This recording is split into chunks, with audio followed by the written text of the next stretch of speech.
So we will have today three presentations, one by me on Science4Peace at DESY, then Hartwig Spitzer will talk on Science4Peace initiative in Hamburg and the big conference Ways Out of the Arms race in 1986, and then John Ellis will talk on Science4Peace at CERN. So each talk should be about 30 minutes, and we will then have some time for discussion at the end. So let's start. CERN went 70 years old in September, and DESY has its birthday today on 18th of December. And today is also my birthday, so please allow me to say a few also personal words. I have been working at DESY and CERN, the older sister in Geneva. I'm emeritus now, which certainly brings advantages, for example, without worrying about consequences, being able to say what many others think but do not dare. I'm still active in research and my heart beats for particle physics. Just to explain, the largest collider at DESY was the Hero ring, colliding electrons and protons and energies not available before, and still are the highest energies for this kind of accelerator.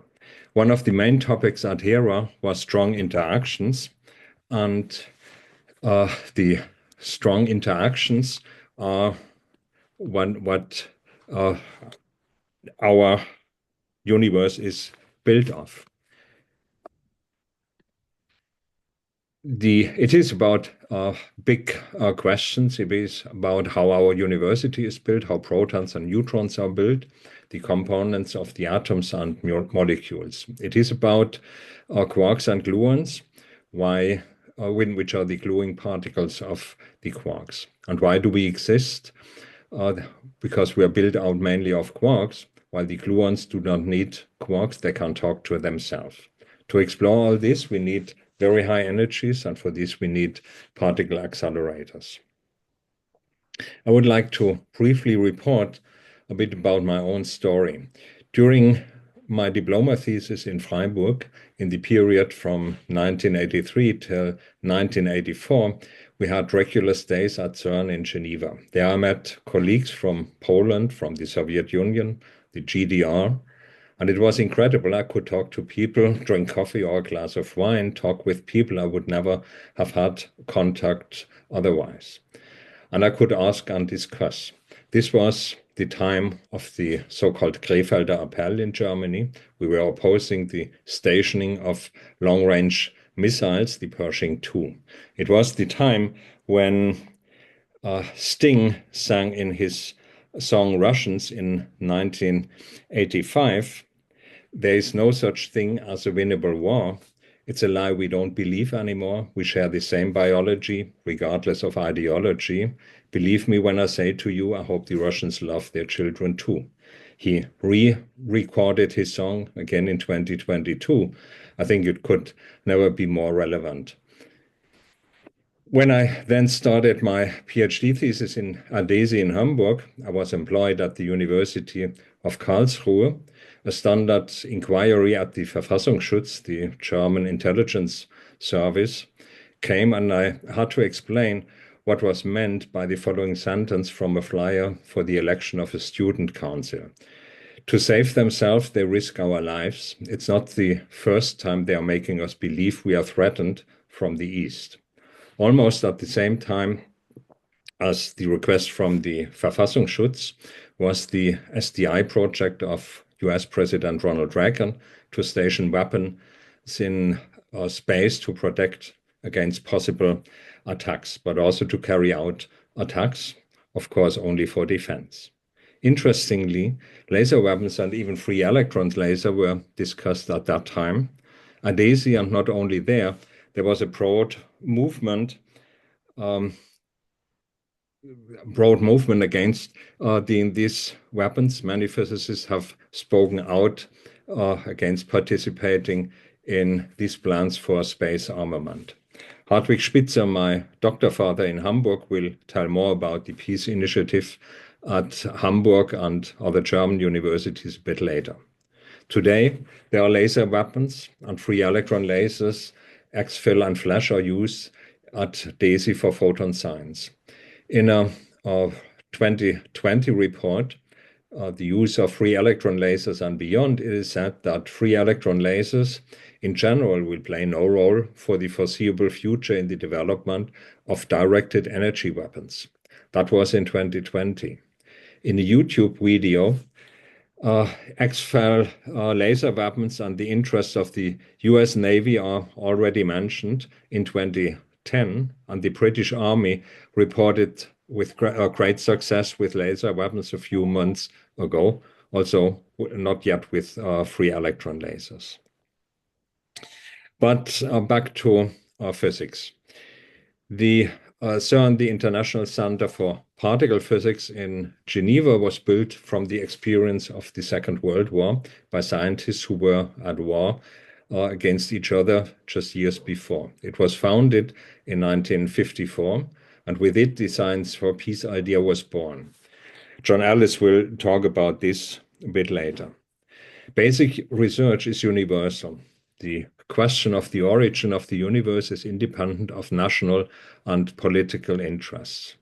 This provides an opportunity to build trust and mutual respect in scientific cooperation, and thus also an opportunity for exchange. In the Constitution of CERN, it says in Article 2, the organizations have no concern with work for military requirements. DESY was founded 5 years later on 18th December 1959 as a national research center. The Constitution does not contain any focus on peaceful and civilian research, but I think this was not necessary at that time, since Germany had no army until 1955. They joined NATO only in the same year. The German Atomprogramm, or nuclear program, started in 1955 to develop the civil and peaceful use of nuclear energy. Anything else was not allowed by the Allied state. I hope this was the reason why nothing about military research was mentioned in the DESY Constitution. It was the time where two German states were existing, belonging to different military and political blocs.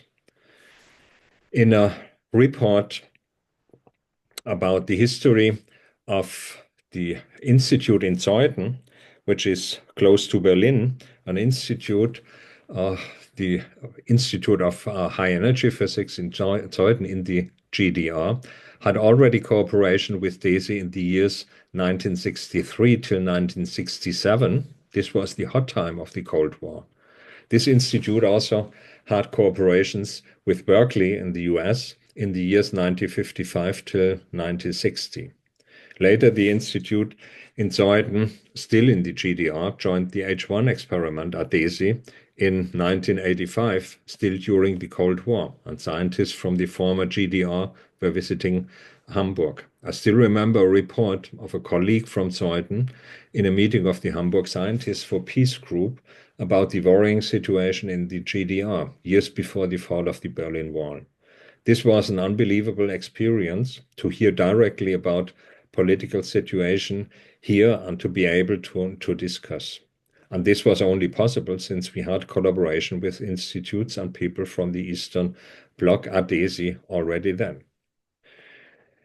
Cooperation with institutes from the Soviet Union experiments at DESY go even back to 1978,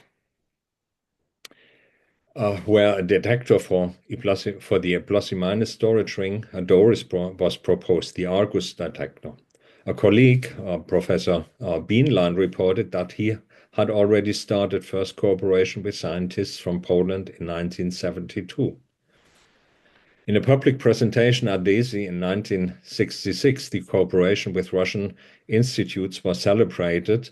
The cooperation with the Lebedev Institute goes back to 1983. The institute became official member of the H1 collaboration at DESY in 1986. In 1988, 2,500 tons of huge iron modules produced at the Isora plants near Leningrad, in St. Petersburg now, were transported from Leningrad to Hamburg for the iron structure of the H1 experiment.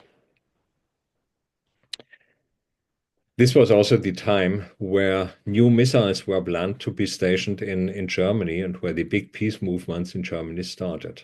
To remember, already since 1978, DESY had repeatedly and increasingly cooperated with institutes of the then Soviet Union and with many other countries in the East. And some cooperation started even earlier.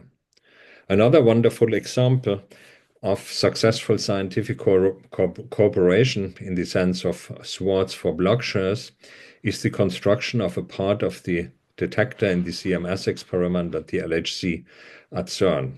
A very high quality press was needed, and Russian colleagues remembered that the Navy had used high quality press for vessels in the 1940s, and millions of it were still stored in military stocks. The approval to use this material came quite quickly from the Russian Naval Command, and these vessels were loaded from naval stocks near St. Petersburg and then melted in Belarus, transported to CERN and installed as absorber material at CERN, at the detector at CERN. In the detector book of the CMS collaboration, it is written, "This project was part of an international agreement to convert Russian military industry into peaceful technology. The recycling of stocks of ship artillery into materials for fundamental research was also symbolic. Instead of being used to destroy, the weapons could actively benefit humankind through their contribution to enhance knowledge and technology. A beautiful example of international collaboration and mutual trust through scientific collaboration. What can one imagine as better use for Navy vessels?" All this has fundamentally changed with the beginning of the war against Ukraine. In Germany, all cooperations with Russia were terminated. DESY took a particularly strong position. Russian scientists had to leave the institutes. Even scientists who had lived and worked in Germany for more than 20 years were no longer allowed to use their email and computer access at DESY. These sanctions still exist today. But not only this, common publication with scientists from Russia were no longer allowed. A work where I was participating could not be published with my name on. DESY did not allow to mention the Russian affiliations, a very discriminatory action. Even more, DESY did not allow participation in conferences where scientists from Russia present talks. Conference organizers had a very hard time to run conferences. It was a nightmare, and it is still. Immediately after these sanctions were put in place, the Science4Peace Forum was founded and a petition against the sanctions was launched. Interestingly enough, the Russian Federation is still part of XFEL, although here Russian scientists are no longer allowed to perform experiments. But at least some cooperation is still continuing. In contrast to DESY, the University of Hamburg put future cooperations on hold, but explicitly did not ban any publication with Russian scientists. But not only DESY, also CERN launched sanctions against Russian scientists. This, I think, is unbelievable. There was and is a great protest by scientists against these measures. The Science4Peace Forum has organized events, collected signatures, and published 2 articles against sanctions in Science. For the first time in the history of DESY, the directorate forced all employees to follow a very questionable policy full of double standards. It was very interesting that just one day after the war against Ukraine started, on 24th February 2022, the Alliance of German Science Organizations launched a statement announcing severe sanctions against Russian institutes.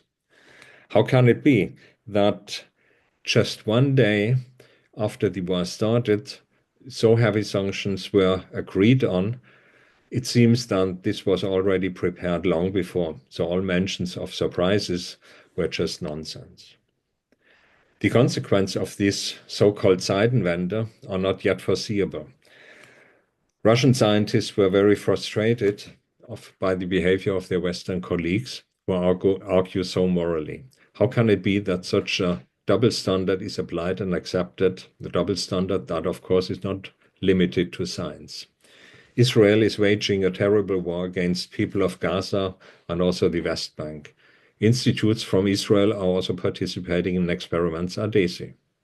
To be clear, no one is questioning the cooperation in science with Israel, and this is good so. We have to keep talking to each other, even if it's sometimes difficult. The exclusion of scientists is not a solution. It only promotes isolation and can be very dangerous because the other side becomes invisible. But these double standards and exclusion at DESY and CERN will most likely have very big consequences.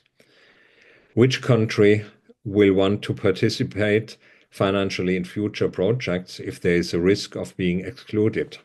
It is just not understandable for me and many colleagues why such successful projects of cooperation at DESY and CERN were sacrificed for short-term goals of very questionable politics. Perhaps, yes, we were probably too naive. We, many scientists, never thought that politics could rule scientific institutions with long traditions in international collaborations and where bridges and trust has been built for several decades, and where the Science for Peace idea could be filled with content, especially when it's needed. Our institutions should have publicly said sanctions in science, not with us. In a very good article in the CERN Courier with the title Science for Peace More Than Ever, the former director of CERN and DESY, Hartwig Spitzer, already emphasized in 2022 that bridges should not be cut, because there will be an after, and we have to talk to each other. In the many years, even during the Cold War and later, Science for Peace was a beautiful phrase that was used again and again in public talks.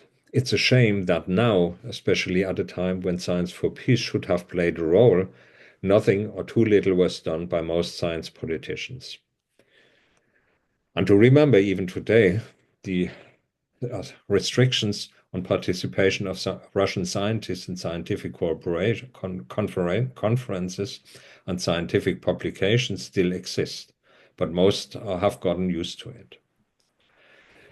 An old enemy image has come up again, which was long forgotten. Bob Dylan sang in his song in 1964, With God on Our Side, he sang, I learned to hate Russians all through my whole life. If another war comes, it's them we must fight. This was in 1964. We must no longer fall into these old enemy images. We must try to build a world under the motto, create peace with at least fewer weapons.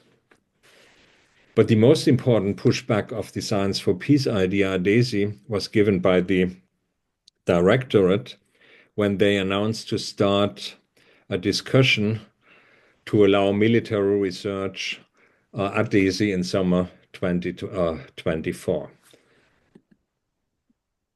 A signature campaign was launched by the employees at DESY to oppose the opening to military research, and above all, to say clearly, not in our name.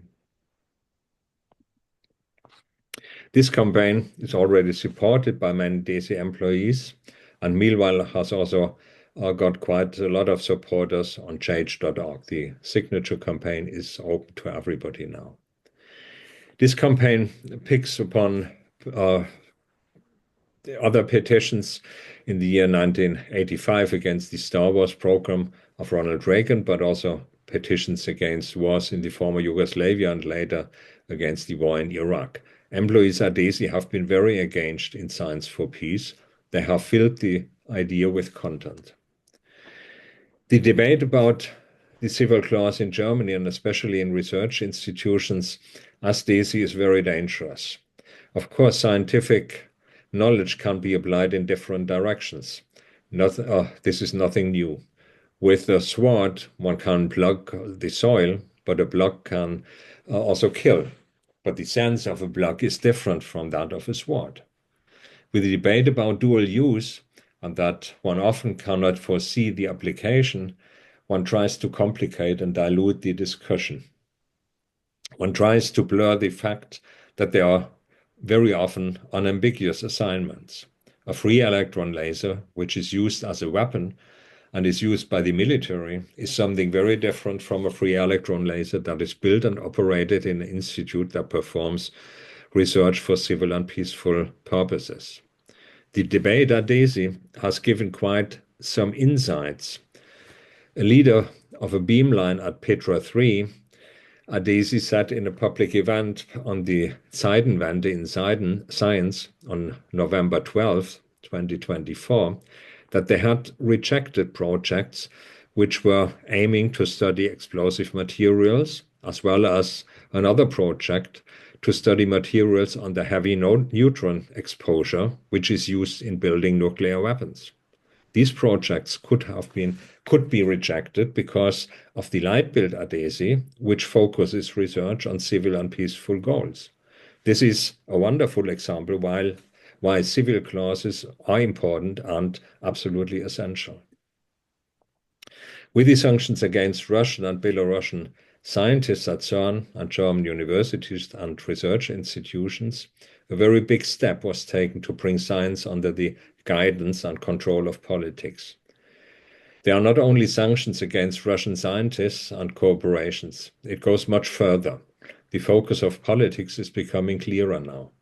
A few weeks ago, the Deutsche Forschungsgemeinschaft and Leopoldina presented a report on freedom of science and security interests in times of geopolitical polarization.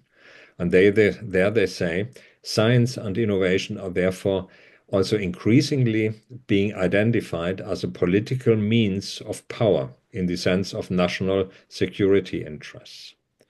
And there is a demand to expand the intensification of research cooperations with partner states which share the same values, and relations with states that pursue completely different values and goals than Germany and Europe must be subjected to consistent de-risking. In other words, science should be sworn to the cause of confrontation and the dominance of the West, where moral arguments, such as those in the relation to Israel and Gaza, do not play a role. I think if we do not oppose this, then we make ourselves companions of a fatal policy. If we understand science as something universal, if we value international cooperations and collaborations, and if we take the Science for Peace idea seriously, we must stand up for truly international collaborations, and we must try to build and expand them. At the Science for Peace Forum, a Science for Peace Foundation is currently being discussed, which can promote such projects, because we no longer want and cannot leave it to the governments. We have just launched a donation campaign to support students in the West Bank to continue their studies at the university. We are discussing organizing online courses for students in Gaza and West Bank and other countries suffering from war and violence. We must build positive alternatives for real international cooperation and against national separation. The attack on sciences as it is currently being made is, I believe, unique in recent history. It is important that at DESY and CERN and at any other place, the Science for Peace idea is kept alive and is filled with content and applied especially in difficult times. I find it impressive that there have been and still are many positive examples where cooperation and collaboration are kept alive. And it's very encouraging, while not encouraged by the directorates, these cooperations are performed by the employees, working together with their colleagues. Thank you. This is the first part of the report. We then move to the presentation by Hartwig on the big peace conference in Hamburg in 1986. Before you put in my slides, Yes. can I ask for 30 seconds of a break where Yes, everyone sure. stands up just to get the body awake for my Okay. presentation? Okay. Yeah, Yes. please stand up Yes. Okay. and move a little bit. Okay. So, Yeah, yes. everyone as it likes. Thank you. Okay. Good. That's what I do with my students if they get Okay. sleepy. So, Not that we got sleepy from you, Hannes, okay. but I feel we need breaks. Yes. And John has put Oh, up his hand. John, please. yeah. So you can hear me? Yes. Yeah. So thank you for quoting Bob Dylan. I would just like to quote another verse from the same song by Bob Dylan. You quoted a verse about the Russians, but the previous verse said, "The Second World War came to an end. We forgave the Germans, and then we were friends." And I think that that shows the benefits of, I would say, particularly science for peace. But anyway, Thanks a lot, John, for this remark. Very good. Yes. Yes. I fully agree. Hans, Okay. can I add one sentence for this Please. date, specific date? On 18th December, 9 years ago, we signed the international cooperation agreement between Palestine and CERN. Perfect. Thanks very much, Ahmed. Okay. Hartwig, please. The floor is yours. yes, thank you, Hannes, for inviting me and being on the same panel with John. I still recall warmly his visits to DESY in the late 70s, when many of us were hunting for indications, experimental indications of the gluon, the famous three gluon events. And John was a heavy theoretical proponent of that gluon search. And that was one more example of what basic science can reach in cooperation. Now, today I was invited to speak a little bit about the engagement of scientists in Hamburg for disarmament in the early 80s and in consequence of a big international conference in 86, which had some impact. And let me first, I will a little bit say how I got into this and how this big conference came about and what we learned from that and what the outcome is as seen from today. Now the next, Hannes. Yeah, I was socialized as a particle physicist, same as Hannes, you and John, and I loved it and still love it.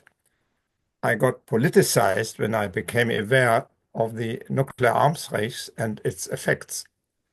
And I was happy to have role models, high-ranking scientists who engaged also in the public domain for the public good.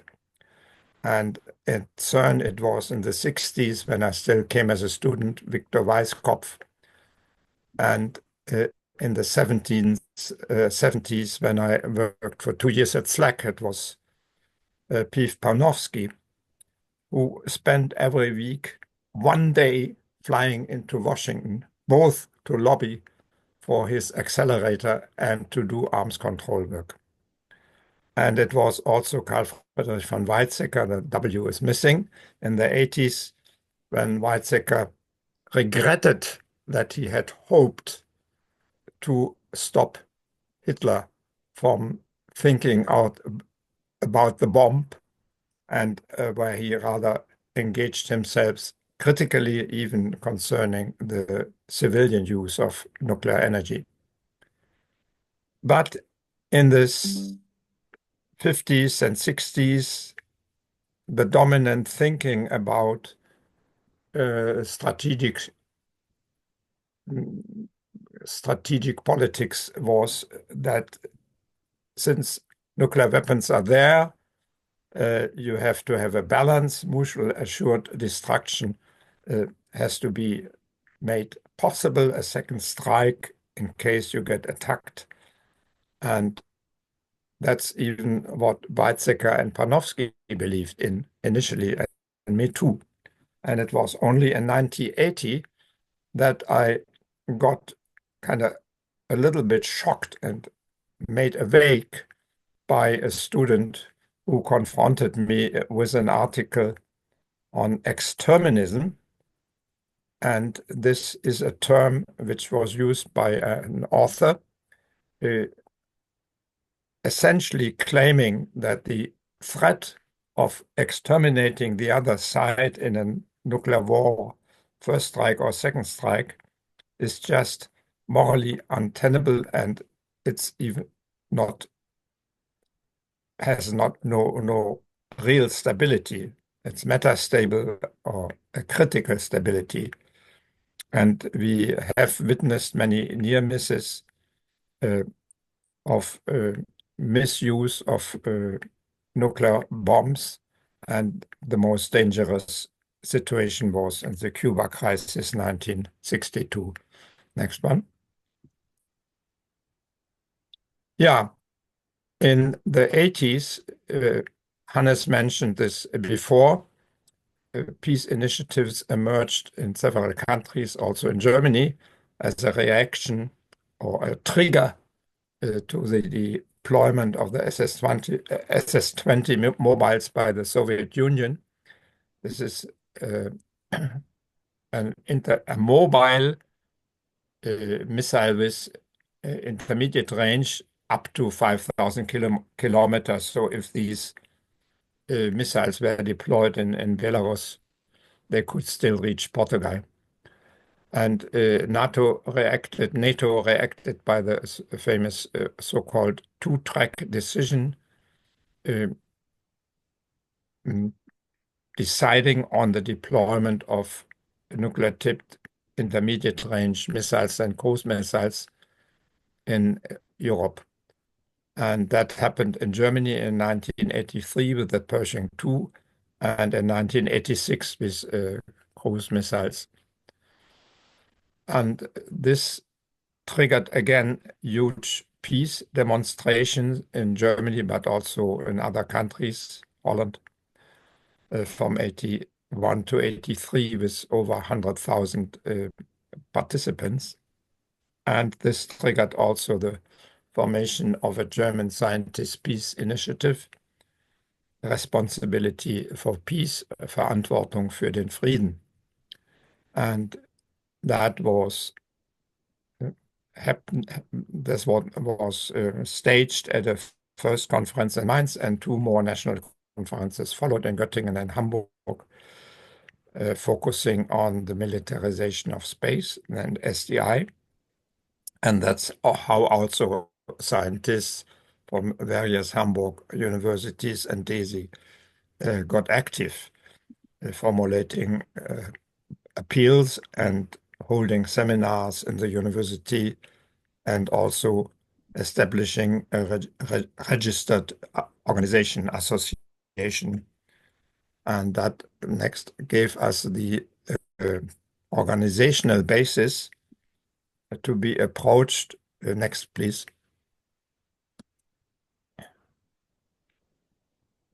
To be the site of a major international conference. This was approached. This was offered to us, or we were asked by the German Scientist Peace Committee, and it had advice in the organizing committee from Western and Central Europe, including East Germany, Poland, Hungary, and from Switzerland. Jack Steinberger was on the committee. We had a strong local support, the president of the University of Hamburg and the Hamburg Center for Science Research. And we had strong international partners. from the US, the Union of Concerned Scientists, which has over 100,000 supporting members, so quite an outreach, being focusing on the critical issues in nuclear energy, both civilian nuclear energy use and nuclear bombs. And in the USSR, our partner was the Soviet Scientists Committee for the Defense of Peace Against Nuclear Threat. This was a small group of highly educated weapon and space experts from the Academy of Sciences with direct access to General Secretary Gorbachev, for instance, Yevgeny Velikov and Roald Sagdeev. And these probably all had clearance to do military research, but at the same time, they did in part-time civilian research. And such people are needed if you want a transition, who know details from the inside and at the same time work for.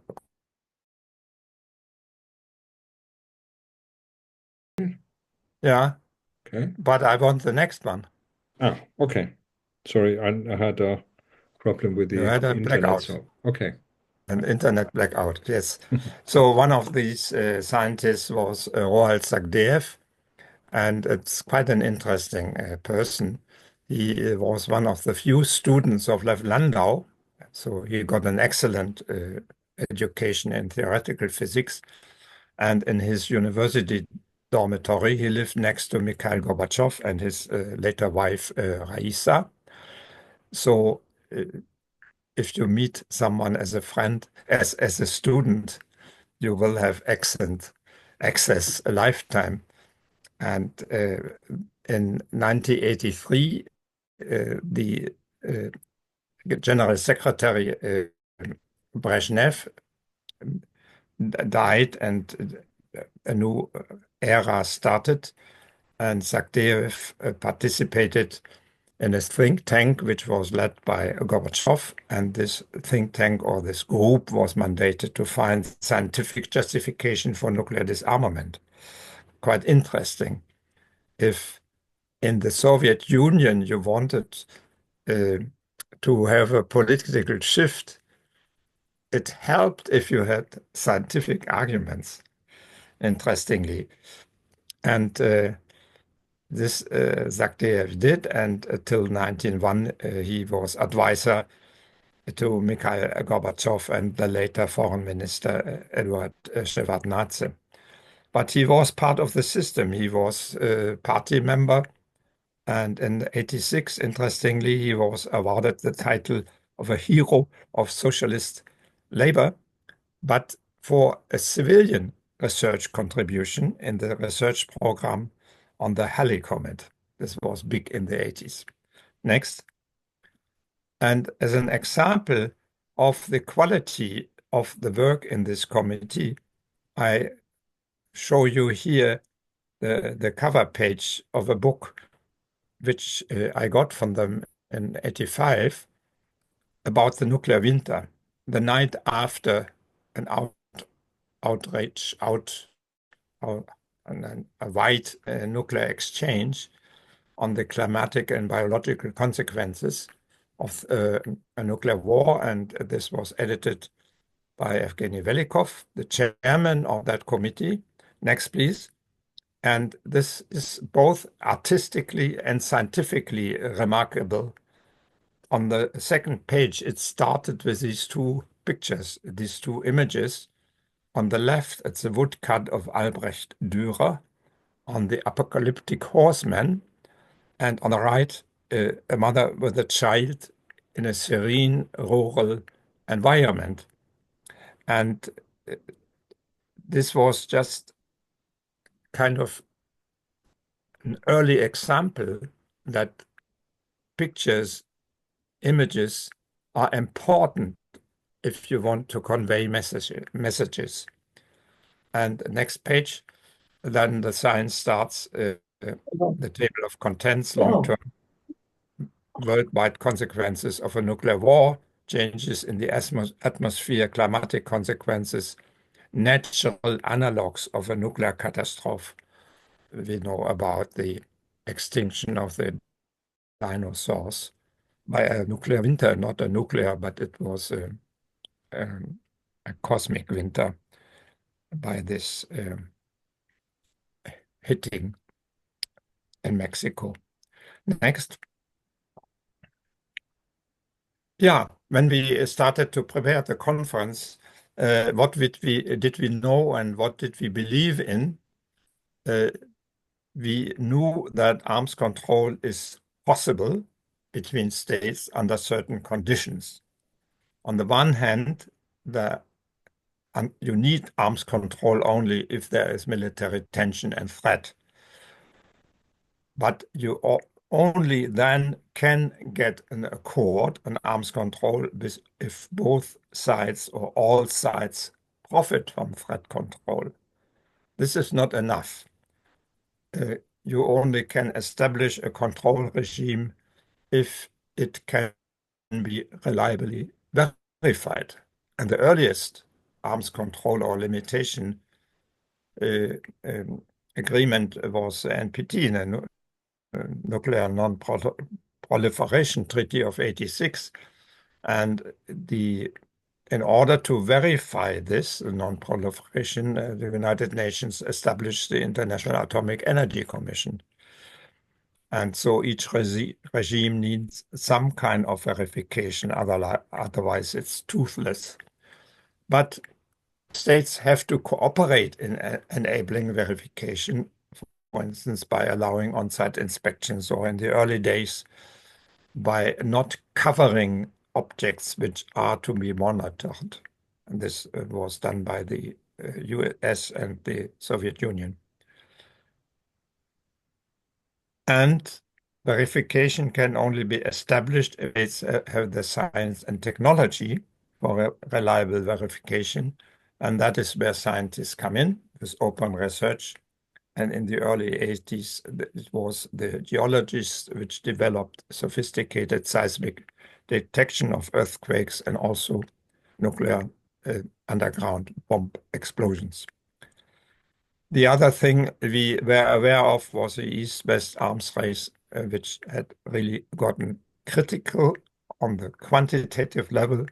The sheer number of tanks, conventional weapons, chemical weapons, and nuclear weapons deployed in Europe, and the real danger of surprise attacks and large offensives, which were exercised in maneuvers. So we knew that the Russians, 60 kilometers east of Hamburg, had a huge tank army and trained to reach Hamburg in 24 hours.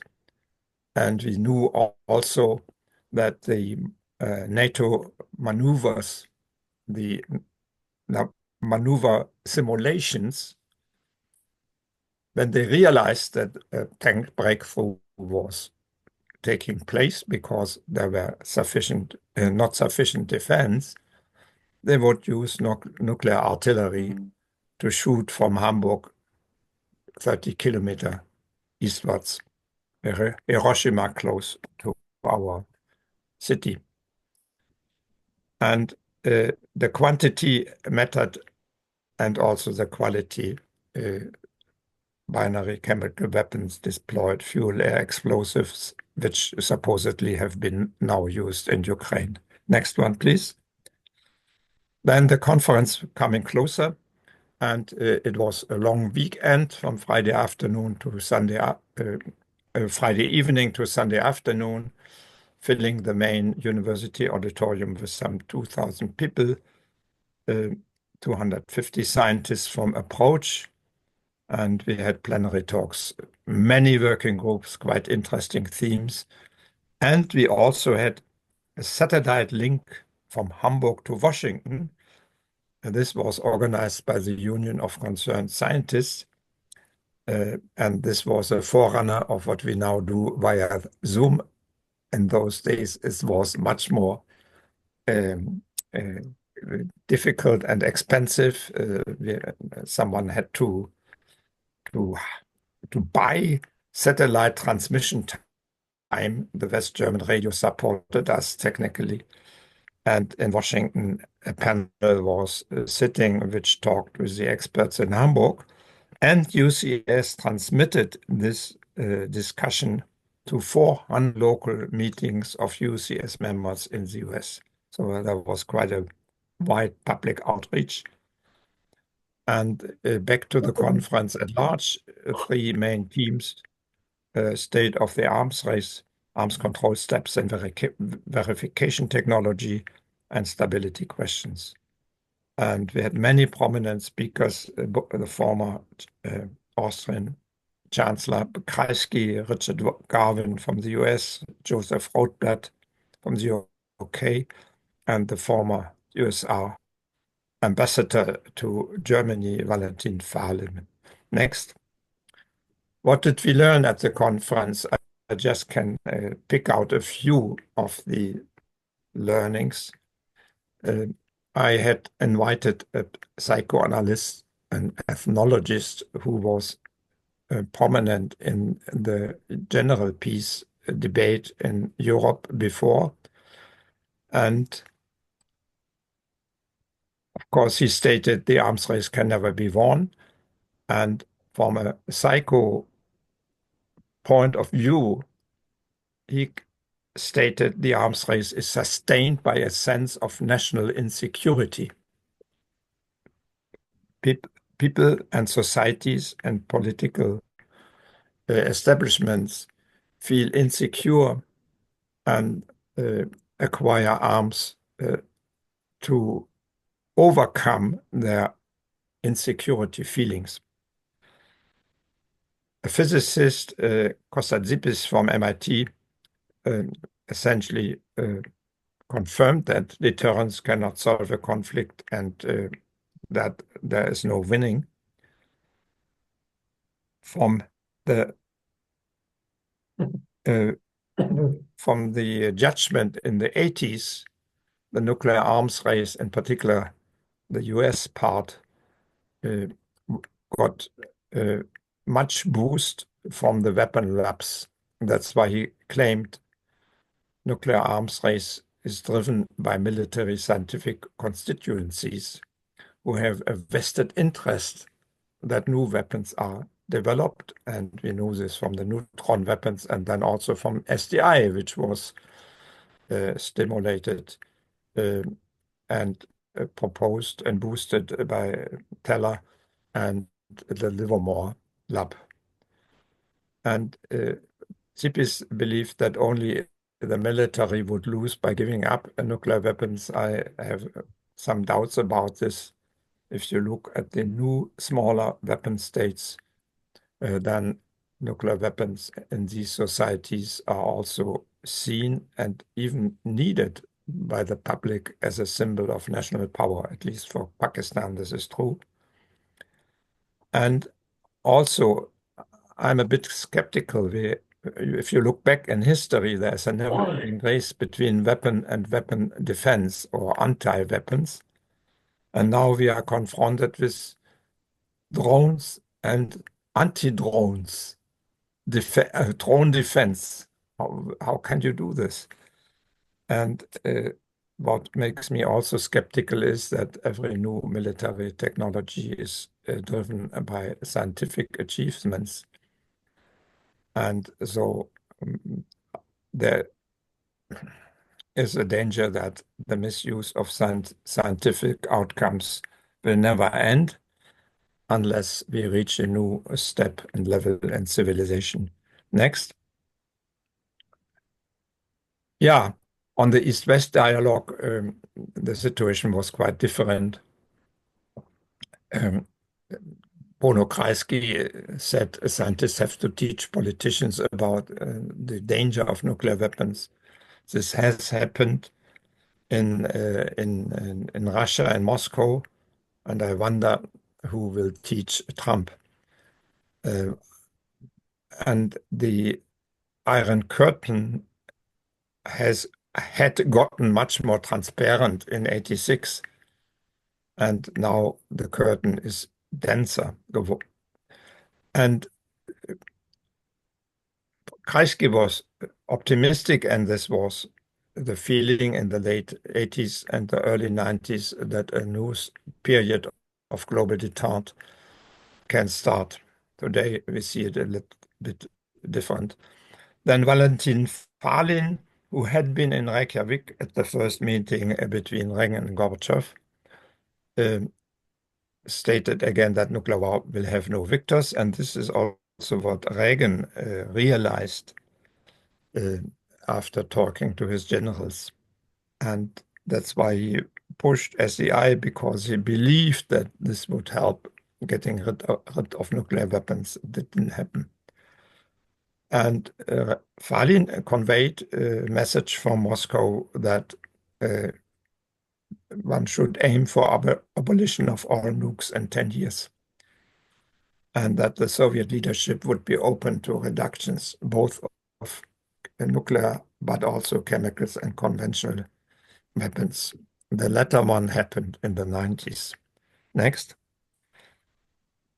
A group around the conference had developed some disarmament proposals, which was eventually signed by scientists from 25 states, including Jack Steinberger and Abdus Salam. A nuclear test ban can be adequately verified. Deep cuts of strategic nuclear weapons are feasible, balance-wise, stability-wise, and can be verified. It's highly needed to, if you want abolition of nuclear arms, then you have to stop production of weapon-grade nuclear material. This was negotiated in Geneva, but never got to a point. One should base space weapons. This is also negotiated in Geneva, but there is no agreement. We asked for a complete ban of chemical weapons. Luckily, this was agreed in the 90s, but today it gets porous. I mean, there are possibilities to go circumvent it, because the forbidden list, the list of forbidden substances is limited. New substances are coming in. And finally, deep cuts in conventional weapons, that we got it with CFE, and the conversion to non-offensive force structures, we didn't get this. Next. Which effects had the conference and the Hamburg disarmament proposals? There was a little immediate reaction in NATO states or in Bonn, in Germany, but there was quite an impact in Moscow. And the advice from the committee members helped to pave the way to the INF Treaty in 87, to the CFE Treaty in 1990, and eventually also to the Open Skies Treaty of 92. And there were remarkable joint verification experiments of Soviet and US scientists. They established seismic test stations at the nuclear test sites in Nevada and Semipalatinsk, and they also did some experiments on could you detect a nuclear weapon on a naval ship if you come close enough, so would the neutrons get out? And so science can, with open research, contribute to develop arms control methods. Next. Yeah, looking back to from today, a bit higher, etwas höher. That's my last transparency. The scientists' peace movement in Europe had its climax in the 1980s. And I have seen several movements in my lifetimes, engaged members of society. And I have to state, movements come and go, and a movement will be a lasting fruit if certain conditions are fulfilled or if certain consequences develop. A, if some of the activists professionalize and infiltrate institutions or found institutions, yeah, you cannot just stay in excited states of protest. You have to get something into the system and to change rules and boundary conditions. And this is only possible through professionality and institutional decisions. And the B, wider condition, that is if the ideas and objectives of your movement become part of the political and societal mainstream. Think of the right of women to vote, or of being more critical on smoking. This became part of societal mainstream in certain countries, and overcoming arms races and armies has not made it into the societal mainstream. Did we succeed? If I only look at Germany, on point A, we got some small successes. We have now 3 professorships for science and peace research. We have 1 professional association, but only with 100 members. And we have 1 high quality quarterly journal for the general public and also for the decision makers in Berlin, Science and Peace, Wissenschaft und Frieden. This is good, but not enough. On B, getting into the political and societal mainstream, I'm quite skeptical. I see little or no chances for stopping the arms races which are going on worldwide, at least if the world develops as it is developing now, with power competition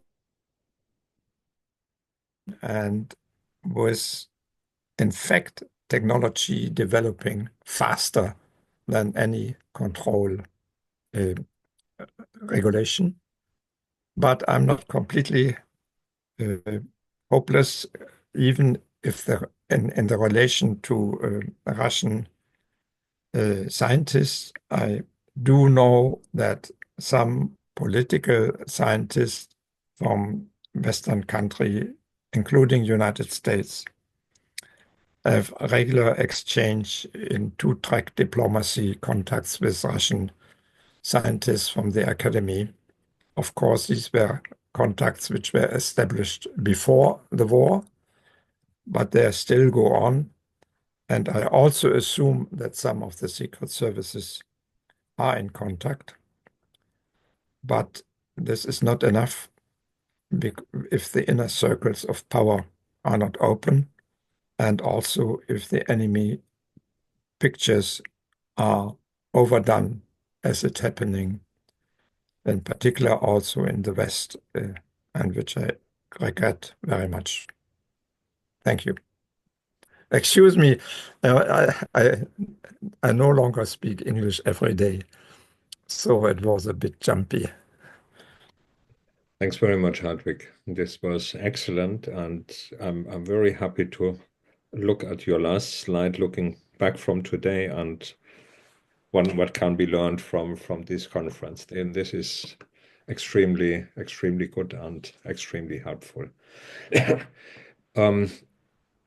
I see 2 hands up. Is it short questions to Hartwig? Otherwise, we put it to the end to let John continue. Jürgen, Michael, short questions? Is there anything after this? Any discussion? Yes, at the end there will be a discussion after John's talk. Okay, maybe then Okay. postpone it. But Okay. it was a question to Hartwig, but Okay, if it's short, then please go ahead. okay. Thank you, Hartwig, for this presentation. I think The Hamburg conference was probably the biggest one of the scientist conferences in the 1980s. And I remember well because I had two sessions I was chairing, and we discussed the results of the Reykjavik summit, which was in the month before in 1986. And Wellichoff was there, and George Rathians and others, scientists. So my question is, do you think these activities of scientists in the 1980s had a major contribution to the end of the Cold War? Yes, only for Zakdeev and Velikov and his colleagues, because they influenced the decisions which Gorbachev then led to have the CFE prepared. And Gorbachev had to overcome the opposition of his military, and he succeeded. But part of the military even knew that a nuclear war was not a nice affair, but that they agreed to the substantial reductions of conventional weapons. This was a huge political action, and I believe that this was influenced by the conference, by the visit of Hans-Peter Dürr, who talked to Gorbachev about this, and also by the size of the peace movement, because Gorbachev was impressed by the big demonstrations. So he saw public backing for such huge steps. But in the late 80s, even in the German decision-making system, when I went to the defense ministry, I found openness because they were afraid of the Russian tanks. They wanted to get rid of them. Yeah. But these conferences happened in the West, in particular in Germany. Was there also a major impact on the Western countries? Only indirect. But since Russia went ahead, something came out of it. Okay, Okay. thank you.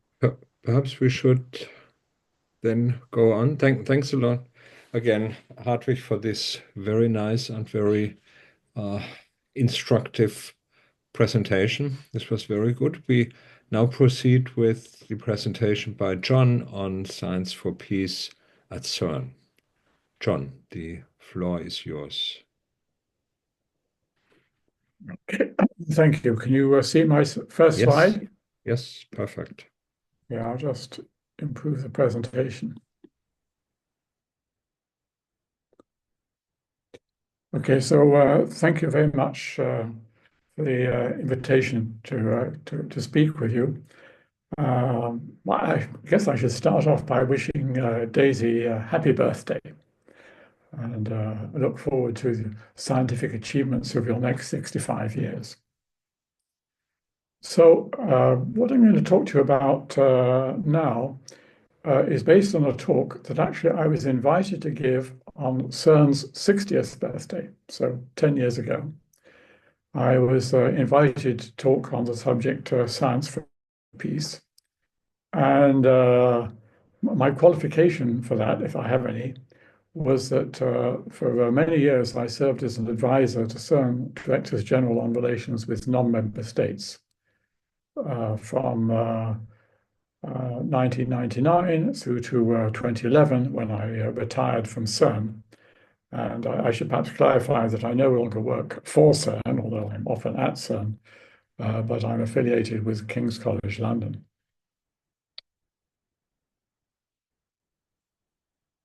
So why does it show 2 pages? Don't want that.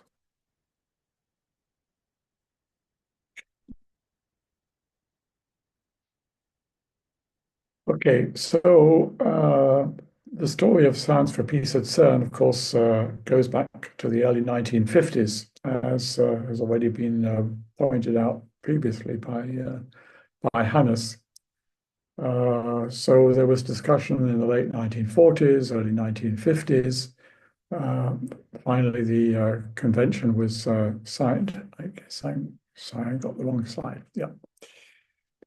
So the convention states that the organization shall provide for collaboration among European states the organization shall have no concern with work for military requirements. And this second sentence is something which appears in all the international agreements that CERN makes. As far as the first sentence is concerned, to the extent that Russia is a European country, then I think that we should also be open to collaboration with Russia, but we'll come to that in a moment. So the foundation of CERN was supported by UNESCO. In fact, this is still in some sense our parent organization. And one of the founding, I'm not sure, I want to call him a founding father, but I shouldn't. One of the founders of CERN was Rabi, who actually also gave CERN technical advice on the design of its first accelerator. As I've shown in the convention, Science4Peace was a very explicit objective right from the beginning. And if you look at the map on the top right-hand corner, these are the founding states of CERN. And there's a couple of interesting examples that I would like to pick out. One is Germany. Actually, West Germany was a founding member.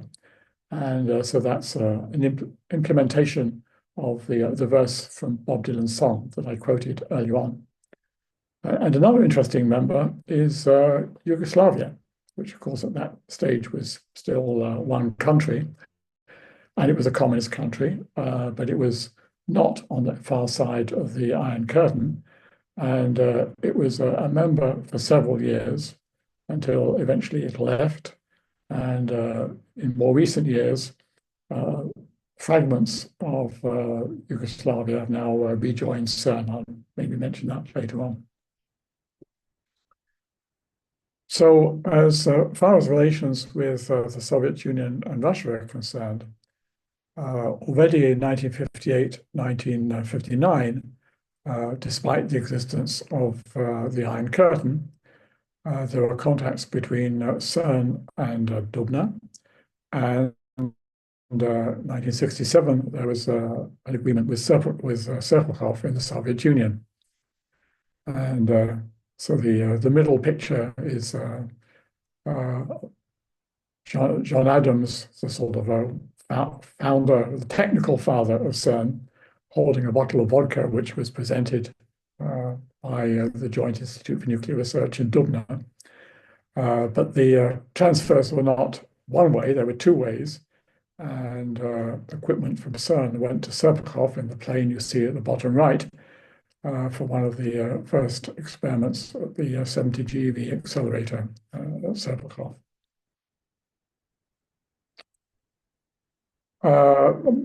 My first visit to CERN actually was as a summer student in the summer of 1968. And I was immediately very impressed by the international atmosphere, and I fell in love with CERN at first sight, and I'm still in love with it, although every once in a while something happens that I'm not so happy with, but that's what happens in relationships.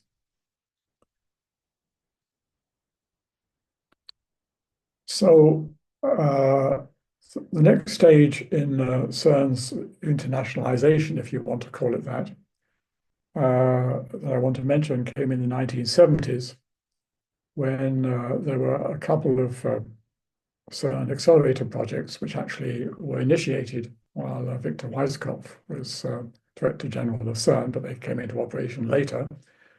One was the intersecting storage rings, a prototype for today's LHC.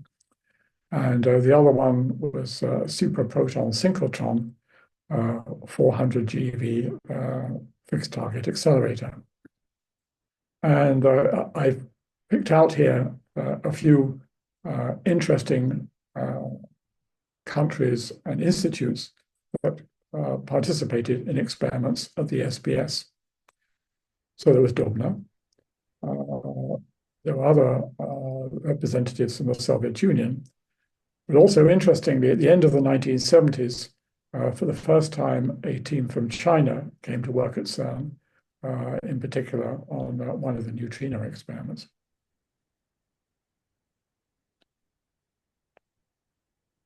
So the next thing that I want to talk about is the proton-antiproton collider experiments, which were initiated by Carlo Rubbia, whom you see on the left here, who had the idea of exploiting technical advances that had been made by Simon van der Meer, whom you see in the right picture.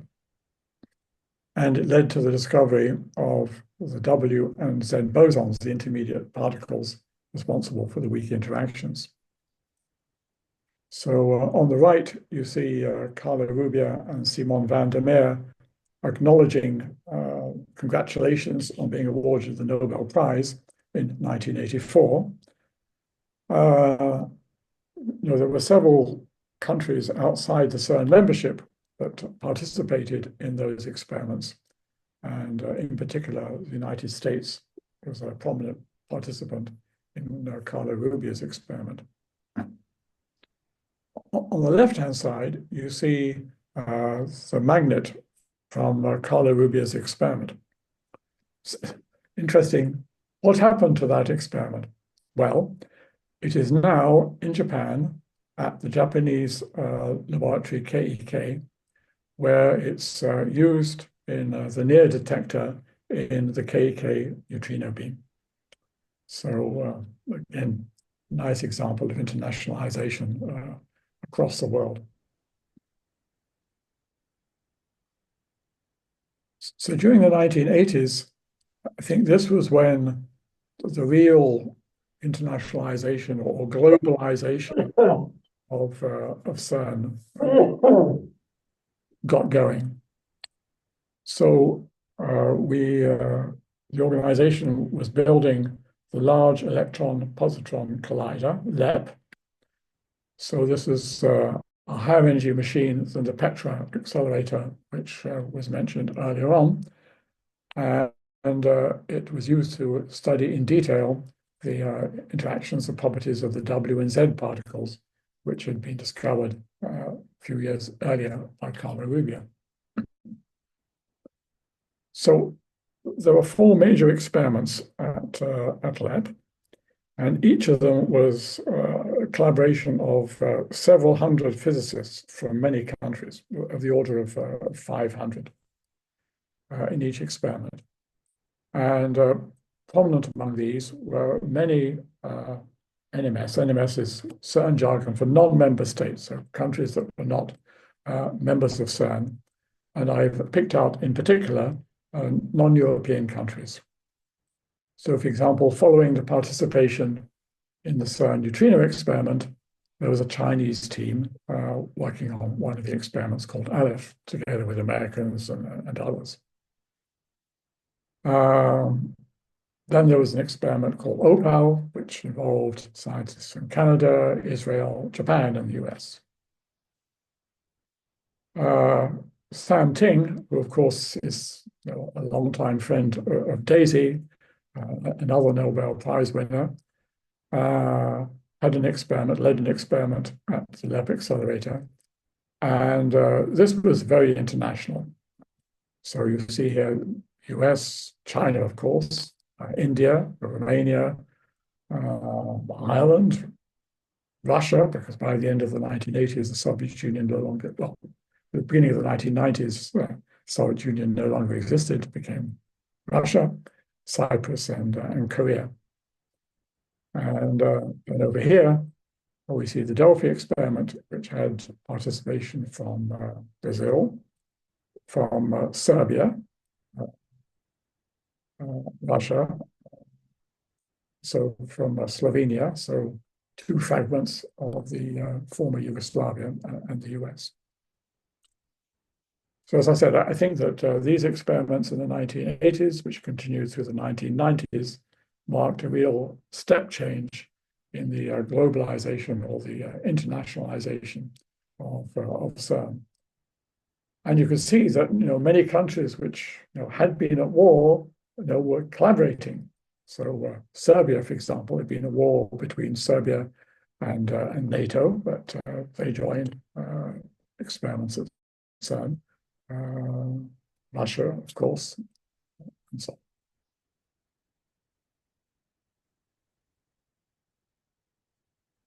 So during this period, the CERN membership was also expanding to include many countries of what we call the New Europe, beyond the core member states.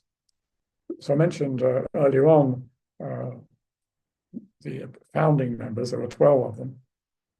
Now there are 24, and we're expecting number 25 in the new year. So countries like Spain and Portugal, which were previously dictatorships, countries in Central and Eastern Europe, such as Poland, Hungary, Czechoslovakia, which became the Czech Republic and the Slovak Republic, Bulgaria, Romania. Now Serbia is in fact a full member of CERN. Israel was the first geographically non-European country to become a full member of CERN. I'll come back to that in a moment. And most recently, Estonia. So I think the philosophy of CERN has always been remembering that we're supposed to enable collaboration in fundamental physics between European countries. We'd always been open to new European countries that were interested in joining us as soon as the political barriers were removed. And maybe CERN also played a role in breaking down those political barriers. So membership is one thing, but CERN also has a very wide network of cooperation agreements with countries that are not members. Now there's, roughly speaking, 50 of them. So these cooperation agreements typically cover participation in experiments, maybe also some contributions to CERN accelerators, but they don't necessarily imply a contribution to the infrastructure of CERN. So the current phase of CERN's internationalization, its current efforts in Science for Peace, are embodied in the Large Hadron Collider, the LHC. So, of course, there have been discussions before 1990 of a global project. And there were some ideas in the US that maybe that could be the superconducting super collider. But that collapsed in the US for political reasons. And LHC, CERN, picked up many of the pieces, including many major non-European countries, US, Russia, and Japan, that did make contributions to the CERN infrastructure, and other countries here I've mentioned, Canada, India, and Pakistan. So here's a couple of nice pictures. Here we have Sasha Skrinsky, the head of the Novosibirsk laboratory, sitting on top of a bunch of magnets, together with CERN leaders, a bunch of magnets that were brought by truck from Novosibirsk to Geneva to become parts of the transfer line into the LHC accelerator. And here's a ceremony with the then DG of CERN and Japanese representative. So this doll here, there's a tradition in Japan that you paint one eye at the beginning of the project and you paint a second eye at the end of the project. So I took the time to figure out what countries were represented as participants in which of the LHC experiments, and there's lots of them. So the two biggest ones have over 40 member countries. Altogether, those two big experiments have something between 2,000 and 3,000 scientific collaborators each. There's a couple of smaller experiments, which maybe only 1,000. But overall, you have literally thousands of physicists from dozens of countries who are registered to work at CERN.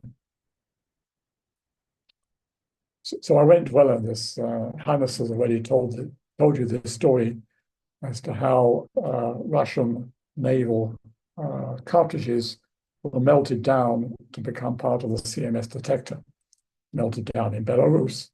And the project was largely paid for by the United States. So here's a picture of the evolution of CERN users. So you can see here a big bump when LEP came into operation, another big bump when the LHC came into operation. This is actually slightly out of date. By now, the number of CERN scientific users is somewhere around 12 to 13,000. And here's a world map. So here we have the 24 member states. Then there's several associate member states, some of them on their way to becoming full members. Japan and the US, observers. In principle, also Russia, but I put it in parentheses because the relationship and CERN is currently suspended, and I'll come back to that in a moment. And if you look at the passports of people who work at CERN, which typically we don't, but if you did, then you would find over 100 different passports. And here's a list of all the countries that have international cooperation agreements with CERN. So one of the key activities at CERN, which is particularly close to my heart, is training students. And for many years, we had a school that we co-organized with Dubna. And that school continued even during the Cold War. In fact, there was a delay in the first school, but then after 1 year, the school started up and they continued. Then we decided, okay, the split between CERN and Dubna was not logical. Let's make it a European school. So now it's a European school. Unfortunately, with what's going on at the moment with scientific sanctions, Russian students are not so welcome. We also set up schools together with colleagues in Asia, and together with colleagues in Latin America, and CERN has also supported schools in Africa. So those are schools typically for PhD students, maybe postdocs, but we also have schools, summer schools for bachelor's and master's students. And this is a snapshot from 2014. One of the things that I did when I was an advisor for non-member state relations was to bring non-member state students into our summer program. And now we have as many summer students coming from non-member states as from member states. Again, unfortunately, not Russians.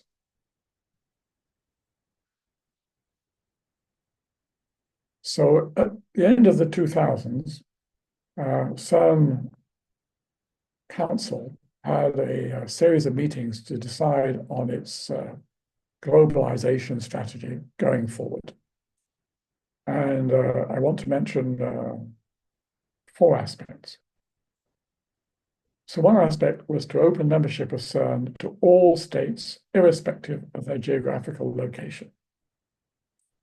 And as I've already mentioned, there is one non-European state, which is a member of CERN, which is Israel.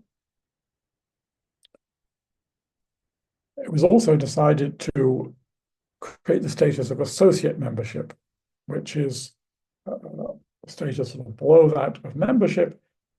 It implies some contribution to the overall CERN budget, but much less than being a full member state. And you can see here that now there's quite a number of them: Brazil, India, Pakistan, Turkey, Ukraine. I was active in trying to bring Ukraine into the CERN family while I was advising CERN Directors General, with the idea that if we could bring in Ukraine, then maybe we could also bring in Russia. Unfortunately, phase 2 of that plan didn't work out. So there are various countries which were neither members nor associate members, they're so-called observers, Japan, Russia, and the US. Japan and the US still have that status, but Russia is currently suspended from that status. Again, I'll come back to that in a moment. But we also discussed some ideas about prospective partnerships, global partnerships in future projects, but that discussion did not reach consensus, and it's actually a discussion which is now ongoing with regard to CERN's possible future plans.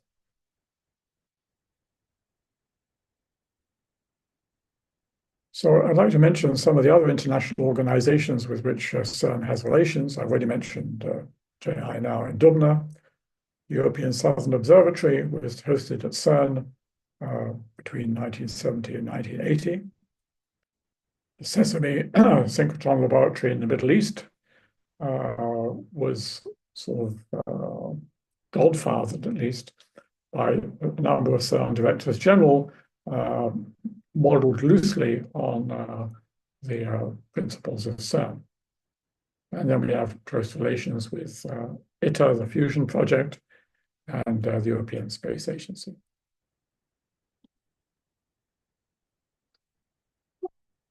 So CERN is now 70 years old, as has already been mentioned.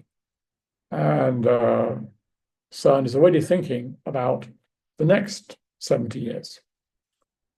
And one idea which is on the table is a larger circular collider, which I think by necessity would have to be even more global than the LHC has been.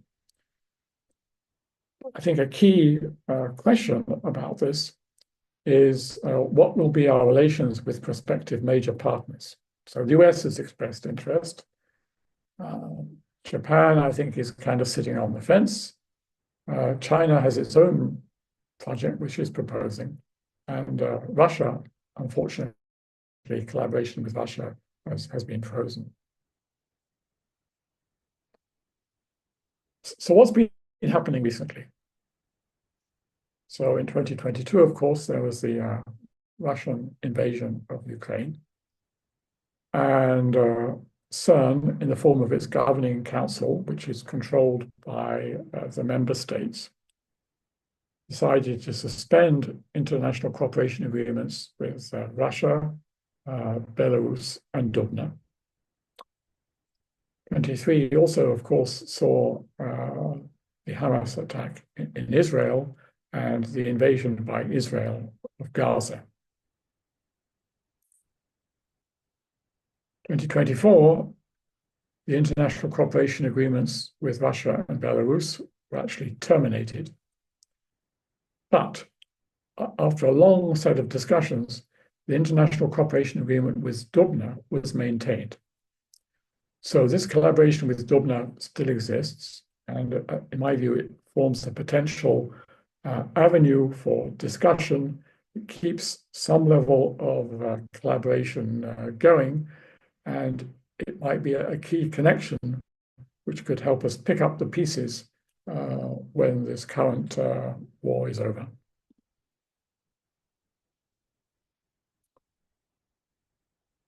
So one thing is for the CERN Council to decide to stop official relations with Russia and Belarus. The big collaborations, in particular at the LHC, are in principle independent of CERN. They can decide their own policy for collaboration with Russian and Belarusian scientists. And influenced, I would say, by some member states, no names, they took the decision to stop mentioning Russia and Belarus as countries collaborating on their experiments. And so Russian and Belarusian authors now have a little asterisk which says authors affiliated with an institute formally covered by a cooperation agreement with CERN. And if they're from Dubna, it says authors affiliated with an international laboratory are covered by a cooperation agreement with CERN. Now, the agreement with Dubna is continuing. The international cooperation agreement with Russia was terminated. But Russian authors, if I understand correctly, for a limited period of time, will continue to have authorship rights. In my view, they should never lose them, but this is a possibility for the future. So this leaves us with a few more questions. How can we mitigate the effects of scientific sanctions on scientists from Russia and Belarus? Particularly, I'm concerned about the effects on students. I would like them to have access to workshops in schools. What is the potential role of Dubna as a channel for maintaining contact? And how can we prepare for post-war collaboration? Because at some point, this madness will end. Thank you. Thank you very much, John, for this very interesting and very enlightening talk about Science for Peace at CERN, and also highlighting the questions for the future, which are, of course, the important thing to be solved. Now, I think we have still a bit time for discussion and questions, so I would invite people to raise hands to discuss points which have been mentioned in all three presentations. So I see first Rick and then Michael. Rick, please. Yes, I just want to underscore the what people have said here, the importance of Science for Peace. I'm sitting here halfway between Washington, D.C. and Camp David, so I think I'm as much at ground zero as you are, being so close. So here's two quotes from you, which you should know, for you that you should know. One is from STRATCOM, the Strategic Command spokesman, Admiral Thomas Buchanan. He says, if we have to have a nuclear exchange, we want to do it on terms that are most acceptable to the United States. This is November 20th. We'd have to have a reserve capacity. You wouldn't expend all your resources to gain winning, right? Because then you have nothing, no more nuclear weapons to deter from that point. That's the end of his quote. The other one is from the U.S. Chief of Naval Operations on December 12th, talking about preparing combat with China by 2027. She was speaking on September 18th, actually. She's the new Chief of Naval Operations. Admiral Lisa Franchetti issued her Chief of Naval Operations Navigation Plan for America's Warfighting Navy 2024. And it seeks, quote, readiness for sustained high-end joint and combined combat by 2027. So that's all I have. Okay, thanks very much, Rick. Then Michael. Yes, first of all, thank you very much for all of you who presented this very important information. And actually, I share largely with Hannes. Basically, we have the same age and we share same history at DESY. And then I went to CERN while he stayed at DESY.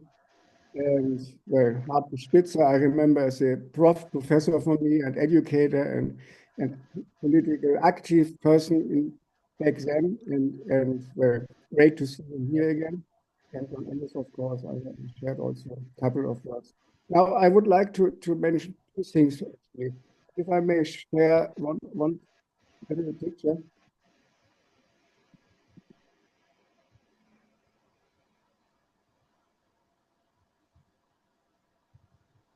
I don't know if you can see it. It was a book which came out in '97 the first time, and then it was updated. And actually, it was a big shock for me how easily these words were used in this title by the former editor of the CERN Courier. And if you can see, how Europe fought the particle physics war, and how such a thing could easily be mentioned, and it was respected and somehow celebrated by so many. I was really deeply shocked when I saw this book out, and it gave me actually a deep shock on the so-called peacefulness of CERN. I must say, in all these years, I actually saw that there was a split community, actually in three parts. A very small group, active, like in my dreams, of the sort of particle physics physicists who participated in all these actions against nuclear weapons. And then another group, basically the largest group who didn't care at all. Then a small group of basically people who were thinking of actually using all this knowledge for the, in contrast, for peace ideas to win basically a war. And I think this book actually expressed to some extent these kind of ideas which were spread and not, and this is unfortunately was never criticized by most of certain people that such a title could come out. So how easily the word war was used, and even as a sort of success for Europe, and well, surprisingly fighting the war with US over in particle physics. But I was really ashamed by this, and I had several other actually occasions of this. But the other thing I would like to add is that I think is often forgotten. So a large fraction of the people in the 80s, they had the idea, they understood that nuclear war cannot be won, but the other idea was that Russia or Soviet Union can be overturned by economical means, and they get basically ruined by this arms race. And this idea, to some extent, succeeded. For the good or for the bad, this is another long discussion. But this idea, I think, is remaining up to date. And many people believe that an arms race is maybe not leading to a war, but to economic collapse of the competitor.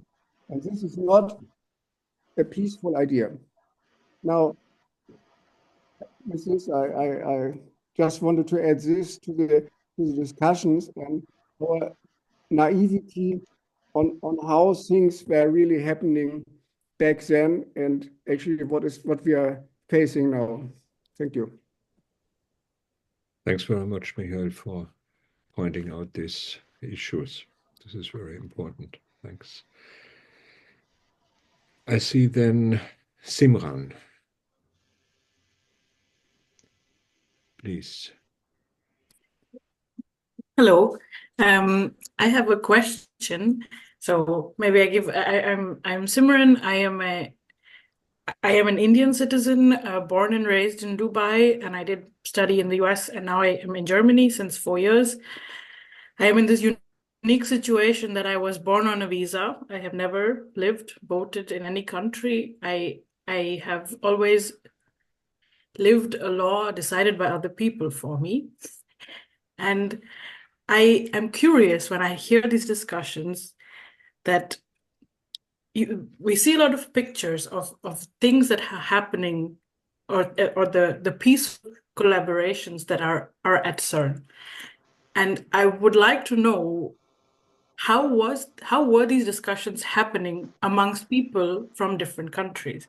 I have the impression that nowadays, when I discuss with colleagues about any political issue, or whether with friends or family, everybody is in their bubbles, and as soon as you realize that somebody else has their different point of view, it's not, you rather go back into your bubble than you discuss with each other. And I have the impression that within scientists, we have the ability maybe to discuss this with facts, and then we can maybe accept each other's opinions and learn more about the two sides of a situation. But I would like to know whether this happened in the past, or was it the same as this? There were a few good examples, but in general, this was not really discussed. Or is it now that with the onset of technology, you just have easily bubbles that you can form. Thanks a lot. Then this is also a very important, very good point. John, do you want to reply directly on that? Yeah, so Simran, thank you for this question. My personal experience has been that CERN has been basically a sort of international melting pot. And I don't want to give too many examples, but let me just give you two. Okay. So one example is that during the construction of the LHC experiments, there were technicians working at CERN from Pakistan and from India. And every afternoon they used to get together for tea. And I'm not talking about scientists or engineers, I'm talking about technicians. And the other anecdote that I wanted to give was, so we've got Ahmed here from Palestine.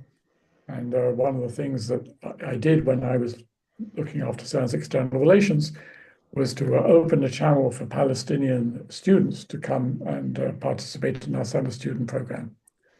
And one of the highlights early on in that program was a joint Israeli-Palestinian summer student party.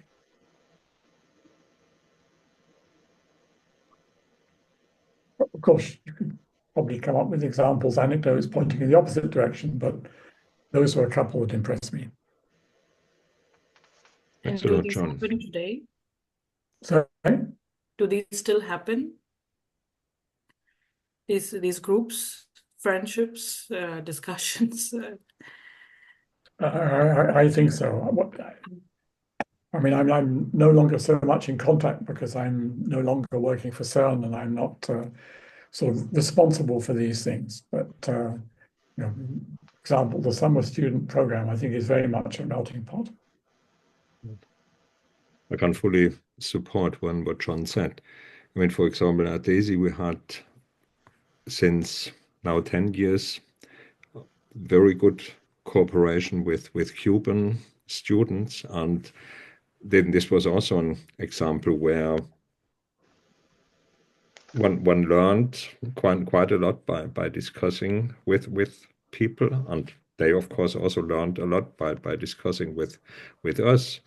And I would say it was, or it is still a very positive and exciting experience. So I believe that people in the experiment still talk to each other and are open to each other and learn from each other. And I think then this is one of the most exciting and most fascinating thing I had in my experience as a particle physicist, but also, and I see it still happening nowadays with students and postdocs happening in the collaborations. So I think then this is a very positive example. So perhaps I could just comment on that, Hannes. Yes. Actually, Cuba is one negative example, but it wasn't the fault of the scientists. We proposed to the CERN Council to sign international cooperation agreement with Cuba, and they refused. It was refused from whom? By the CERN Council. Ah. So it's a negative example of the CERN Council. I've been told I shouldn't say negative things about the CERN Council. Okay. Very good. Thanks a lot. But there was a fight at the time, and I believe there still is a fight between Cuba and the European Union about scientific collaboration. Right. And okay, thanks a lot.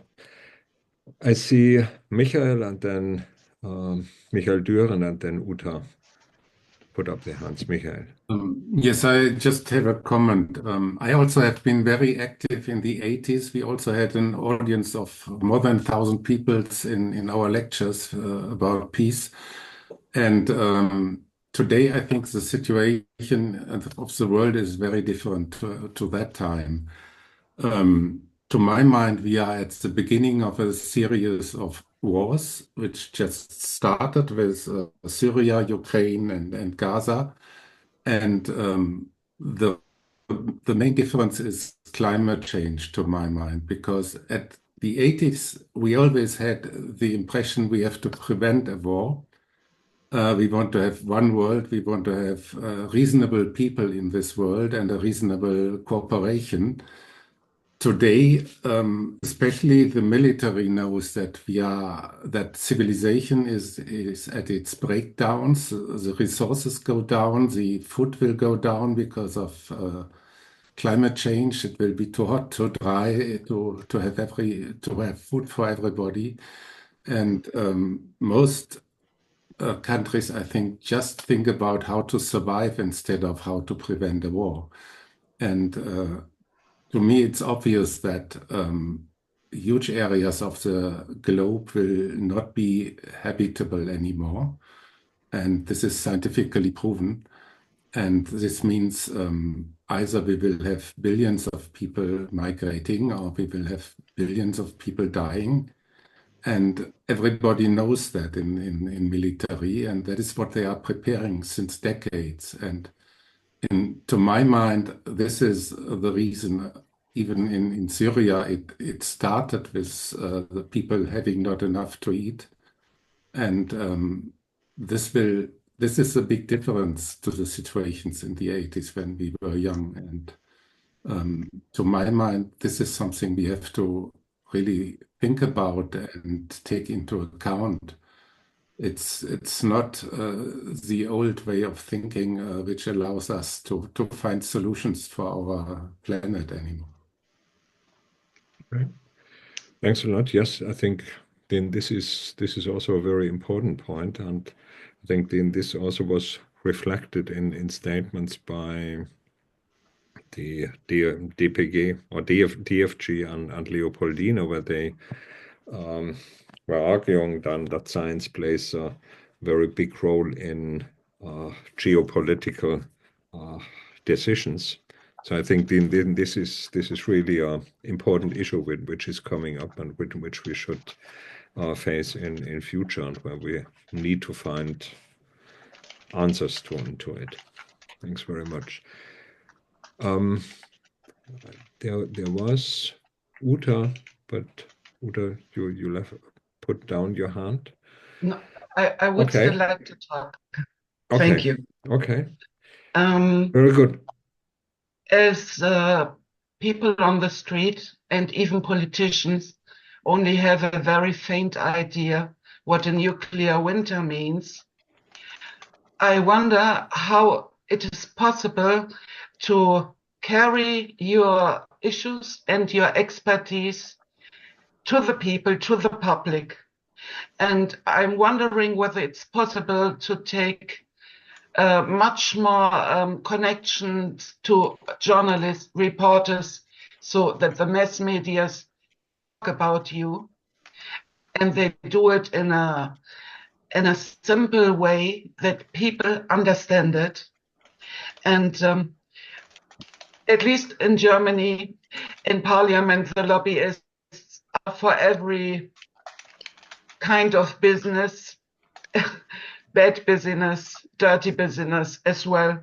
So I'm wondering, why are there no lobbyists at Parliament that are there for peace, that explain things? Because I always go to Ralf Stegner. He is one member of Parliament here. And I see he has not very much knowledge of physics, me as well.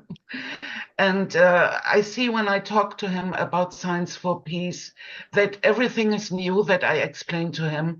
So this would be a good thing to do, I think. What do you think about it? Thank you for listening. Thanks a lot, Uta, I think this is a very good closing statement, and that we should go out and communicate and talk also to political leaders and politicians to make clear the points. I think then this is a very important and very valid point, and we should take that up.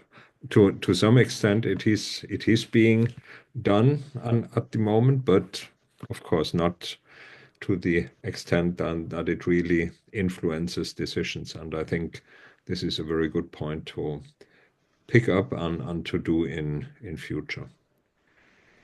Okay, I think. May I say something quickly just about this? Like I recently learned about the physicists in German Parliament program through climate scientists, and I'm hoping that as soon as my German is good enough, I can participate.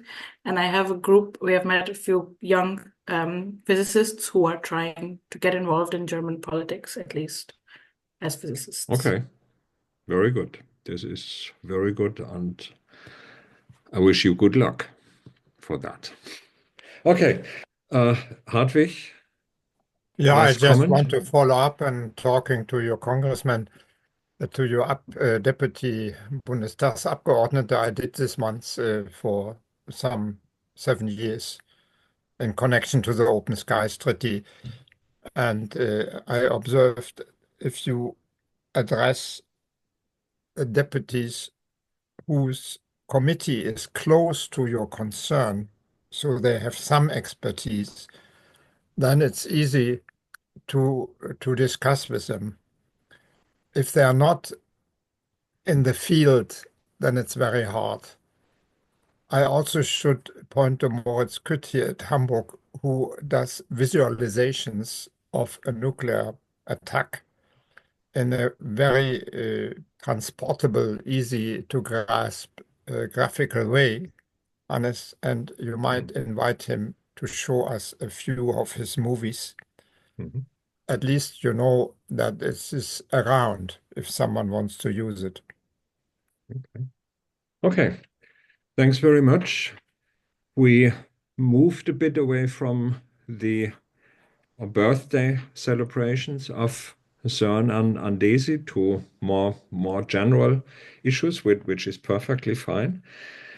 I think it was a very nice meeting today. It was very informative. Thanks a lot, Hartwig, for your presentation on the big Peace Congress in Hamburg. And thanks a lot, John, for your talk on Science4Peace at CERN. I think it was very informative and very good. And it's very important that we keep on promoting the Science4Peace idea, even if it is sometimes difficult and if the answers to the questions are not easy to give. With that, I would like to conclude for today. Thanks very much for joining today. We have the recording. I will put it online by tomorrow morning so everybody can watch the presentations again. And please communicate it also to your friends and colleagues that this is available and can be watched up. Thanks very much and have a nice evening, afternoon, morning or night. And see you next year. This is the last meeting of the Science4Peace Forum in 2024. And we reconvene fresh and with full of good hopes for the next year in January 2025. Thanks a lot and goodbye then. Hannes, ich habe noch was für dich. Bleib mal drin, Okay. wenn du abgeschaltet hast. Great. So thank you again, Hannes, and happy birthday again to Daisy. Thanks. And to Hannes.